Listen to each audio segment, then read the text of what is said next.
Try to imagine the quietest, most peaceful place possible. One where you don't need to lock your door because all the neighbors know each other well. Where instead of city noise, you hear the ringing laughter of children, the hurried conversations of adults, and the sounds of farm animals in the barns. Where there's no toxic smog, so breathing comes easy. It's hard for a stranger to enter this secluded, isolated world, let alone leave unnoticed. Welcome to my story. The Alaskan village of Willow Creek is cut off from the mainland by the wide Tanana River, its tributary Willow Creek, and the dense taiga forest. From the state capital, you can reach the village by boat in summer or across the ice in winter. The highway ends about 40 miles from the village, turning into a dirt road. In bad weather, it's simply impossible to drive through. And approaching the village, the road is completely cut off by Willow Creek itself. I'm going to tell you about that very dark and grim side of any human life that you all so want to hear. Be careful and don't lose your head or anything else. I had to participate in this story along with my brother a long time ago when we were children. Back then, he wasn't the formidable Victor Williams, broad and impenetrable as a tugboat. Now he's a towering 40-year-old man with gray stubble. In my story, he'll be a little 6-year-old boy named Vic. I was 4. In real time, I'm 38. I'm a reasonably financially stable adult man, but every time I remember this, I turn into a frightened little brat. Late 80s. The stranger in Willow Creek was noticed immediately. A man nearly 7 feet tall with an unnaturally long black beard almost to his knees. He himself was fat as a hog. He was also dressed in gaudy clothes, all red, just different shades. And because of this, he seemed especially frightening to everyone. At first, he just looked around, smoked cigarettes, and peered into yards. In his hands was a huge burlap sack. Vic saw him first when we were playing with the boys on the street. "Max, Max, look." He poked me in the shoulder and uncertainly whispered, pointing somewhere to the side. I turned toward the sound to see what my brother wanted to show me and stared at a huge, fat figure. There he stood, a strange man who looked like the real Bluebeard, straight out of a cartoon, as if the bearded man had broken through the thick lens of the television and climbed into our real world. "Wow, how fat! Just like that hog at Uncle Colin's," I almost shouted. While Vic cautiously whispered, I stared at Bluebeard with wide eyes in amazement, as if I'd seen an exotic animal at the circus. "Quiet, he'll hear you." As it turned out, my words were indeed too loud. My brother understood this too and slapped me lightly on the mouth to shut me up, but he did it too late. Hearing about the hog, the man sharply turned in our direction, throwing a glance full of hatred and irritation at us. Wild eyes flashed with fury from under shaggy, furrowed brows. "Ah, you little brats!" he roared with a strange, angry howl, half human, half animal. The sound was so terrible and contained such a furious threat that my legs buckled. "Let's get out of here." Vic pulled me by my t-shirt and we took off running home as fast as we could. Naturally, like all the kids in our group, we were scared of the unfamiliar man. Everyone scattered to their yards with squeals to hide under their mother's skirt. And as we ran, it seemed to both of us that Bluebeard was chasing us and was about to grab us. The house where we lived with Mom was almost on the outskirts. Mom was at work, laboring as a seamstress at a factory in the nearest town in 2 shifts. And we were home alone, waiting for our breadwinner to return and passing time with very long walks. So that man came to our Willow Creek not just like that. He had a very strange purpose. Bluebeard was buying cats. For good money.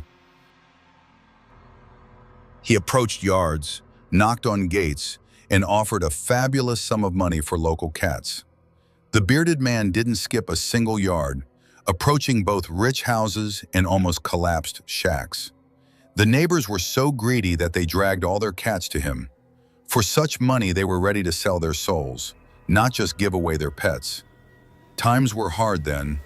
Hungry times even for those who raised their own livestock and kept gardens. By irony of fate, that particular year, it was especially difficult to maintain a large homestead. There was simply nothing to feed chickens, goats, cows, and the harvest was puny. Therefore, the offer of the terrible Bluebeard came at just the right time for everyone. At least, no one refused him. From every yard, we could hear children crying. Children didn't want to part with their beloved animals, but adults literally tore pitifully meowing cats from their hands and roughly shoved them into Bluebeard's sack. What could they do? They had to feed the family somehow.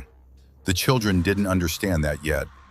He knocked on our door later than everyone else. We were the very last in line for cat sales, since the house was right on the edge. There was a knock on the door. "Ah, homeowners, I have a profitable offer for you. Open the door, let the guest in," he rumbled in a deep voice, then knocked again. From the strong blows, the door seemed to shake. It seemed to me that our whole house shuddered at once and fell silent, hiding from fear. I hid behind a large wooden dresser. Only round eyes peeked out. I was already very afraid of the bearded man. Vic, as the older brother, had to be brave and open the door slightly. Through this small gap, the giant's face immediately stuck in. Somewhere near him, pitiful meowing sounded. The cats in the sack were restlessly tossing and desperately asking for help, but no one would let them out. "Oh, little one, so you live here? Are there adults at home? I'm buying cats." "Do you have a cat?"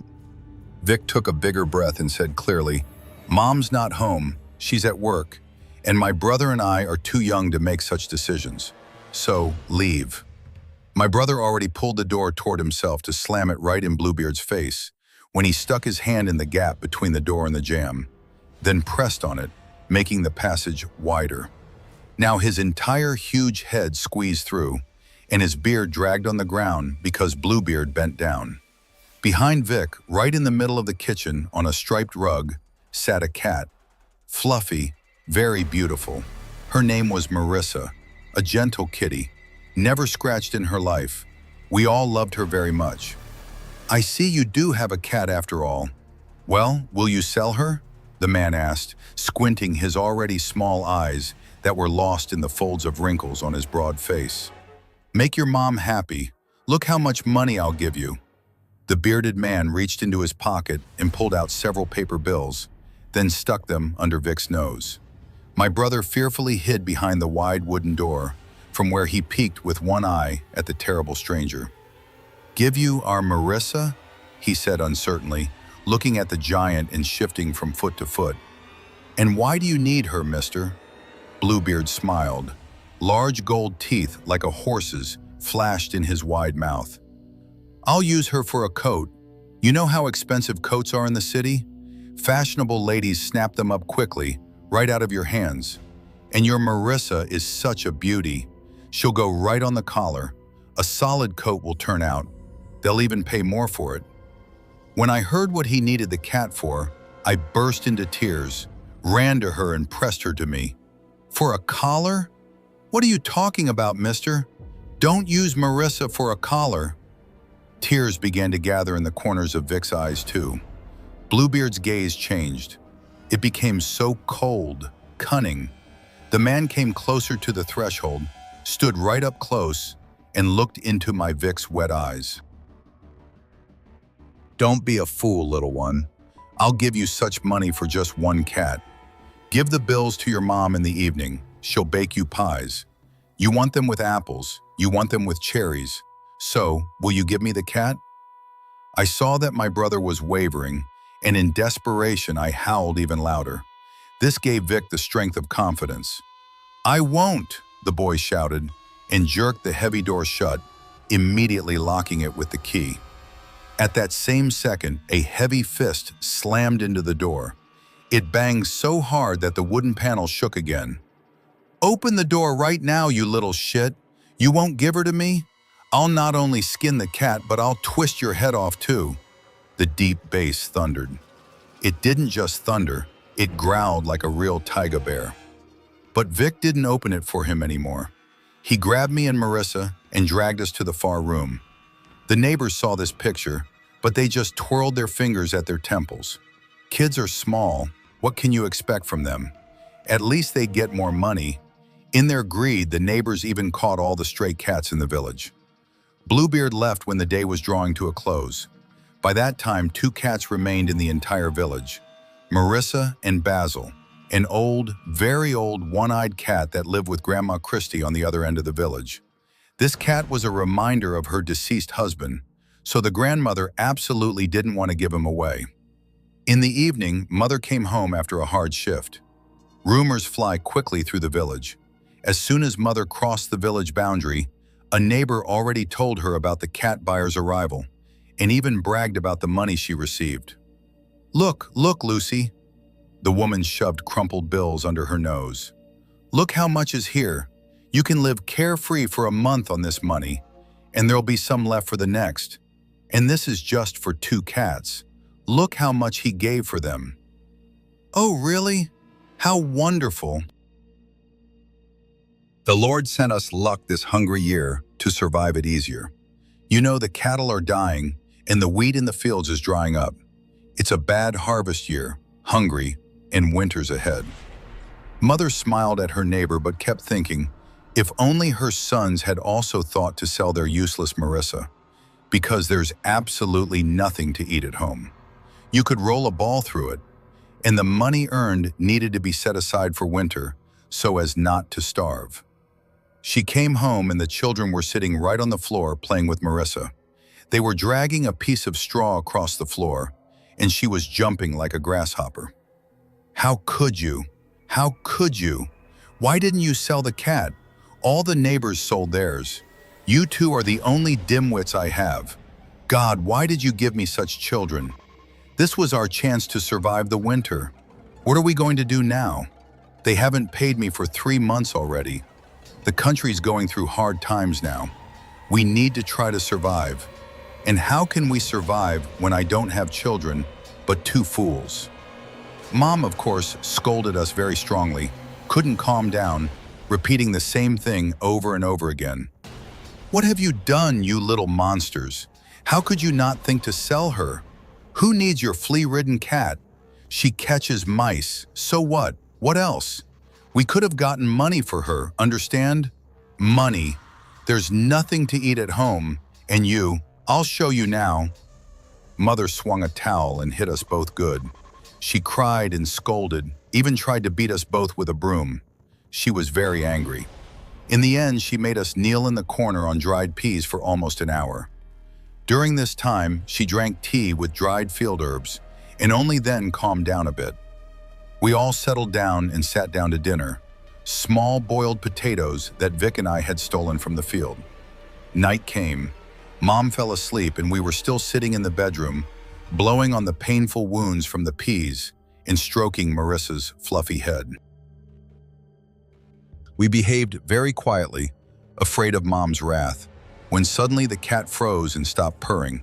We listened. From the street, some sounds reached us. Near the window, yes, something was scratching at the door. And persistently, as if a wild beast had come from the forest and wanted to get into our house. So we sat and listened. And then someone quietly knocked on the window. So quietly, as if checking whether everyone in the house was asleep or not. Suddenly, Marissa jumped to her feet and galloped to the front door. She threw herself at it and hissed, then let out a guttural, threatening howl. The sounds at the door immediately stopped. Then she jumped to the window, leaped onto the windowsill like a hurricane, and bumped her forehead against the glass, then loudly growled, staring somewhere into the void. "Quiet, quiet, silly. You'll wake Mom. She'll put you in the corner on peas, too," I whispered. But Marissa didn't listen. We were in shock. Our completely normal cat was running from door to window, hissing and screaming at the top of her lungs like crazy. Her fur stood on end. She became round as a fur hat. All night she ran like that, as if driving someone away from the window and door, hissing and screaming terribly, and throwing herself at the door. And something kept scratching all night, only leaving at dawn. But Marissa patrolled the territory until the very end. She walked around the house, listened, and looked into every room. But it was quiet. Probably it really was a wild beast. So our cat drove off a bear or wolf, which was even stranger. Mom didn't wake up from Marissa's madness. Usually she slept very lightly, woke up at any rustle. But here she was completely indifferent to the hissing, rustling, meowing, growling, and a bunch of other sounds. Probably very tired during the day at work. Then she took it out on us and lost all her strength. We both didn't fall asleep even after dawn. In the morning, Marissa was as always completely calm. She sat in the kitchen, didn't bother anyone, licked herself. Mother decided to go to a neighbor's house to borrow eggs, bread, and milk because there was absolutely no food in the house. An hour later, she came running with bulging eyes, frightened as if she'd seen a monster. At first, she rushed around the room, not knowing what to do, then froze in front of the writing desk and began looking for her notebook where she entered important numbers, bus schedules, and such. Vic approached her and uncertainly pulled on her robe sleeve. "Mom, what's wrong? What happened?" he asked quietly, looking into his mother's alarmed eyes. "Oh, son, trouble. Trouble has come to us. What's happening? Our neighbors aren't home. The door's wide open, but I thought maybe they're herding livestock. But they're nowhere. I went further through the yards, and everything's empty there too. There's no one in the village at all. Behind every fence, dogs are barking, cows are mooing in the barns, but there are no people at all. Only Grandma Christie is alone digging in the garden. In the whole village, only you, me, and Grandma Christie are left." Suddenly, she fell silent and swallowed heavily. "We need to go to town, look for help. But people can't just disappear like that. And almost the whole village. That's how many people, a whole crowd. Something bad happened last night. Oh, something bad. I dreamed that someone was grabbing me by the legs and trying to drag me out of bed. But they couldn't do it. My legs kept slipping out of their hands, as if greased with oil." Behind us, a creaky old voice sounded. "I dreamed that too. And they weren't hands at all, but like animal paws, like a real beast wanted to take us. And that man who walked around the village yesterday, that's not a human at all. That's an evil spirit that wandered the streets and collected all the cats so they wouldn't save their owners. They say cats can see evil spirits and can drive them away. That's what trick the evil spirit used to destroy people's souls. But our cats were able to protect us. My grandmother told me about this when I was just a girl. That's how we saved them from the evil spirit. And then they repaid the debt and saved our souls at night. Grandma Christie somehow crawled into the house, barely moving her thin legs in rubber galoshes over the threshold. Behind her, limping, hobbled the one-eyed cat Basil. He and Marissa sniffed each other, rubbed against each other like friends, and lay down together on the round, knitted rug. "What's this, Grandma Christie? How so? We need to go to town, to the police. The ferry schedule was somewhere here. We can still make it today," Mother frantically muttered, flipping through the pages of her book. Of course, she couldn't tell two little boys everything she saw there. There were indeed only 4 living people left in the village. The rest, they were all dead. Not just dead, torn apart. Their mutilated corpses lay from the beds where the villagers peacefully slept at night to the yards where they were finally brutally killed. This bloody trail was decorated with intestines from ripped open bellies and other disgusting scraps, torn out with teeth and clumps of hair. I learned about this after a long 30 years when I found old newspaper clippings. My mother carefully hid them, didn't want Vic and me to know the terrible truth. At least, not at such an early age. That day, Mom and I left for the city. Closer to evening, many police officers arrived in Willow Creek. We saved our Marissa from the evil spirit, and she saved us. These words stuck in my head for a long time. Believe it or not, but since that time, cats have always been present in my life. First there was Marissa. After her death, Mom got new cats. We returned home as soon as life returned to normal. The village gradually came back to life. Houses were filled with new residents. Mostly people in need moved there. For example, those who'd lost their homes in fires. But life in Willow Creek changed forever. People were no longer so open and friendly. No one felt safe anymore. And there were plenty of reasons for that, not counting the mass slaughter arranged by the evil spirit.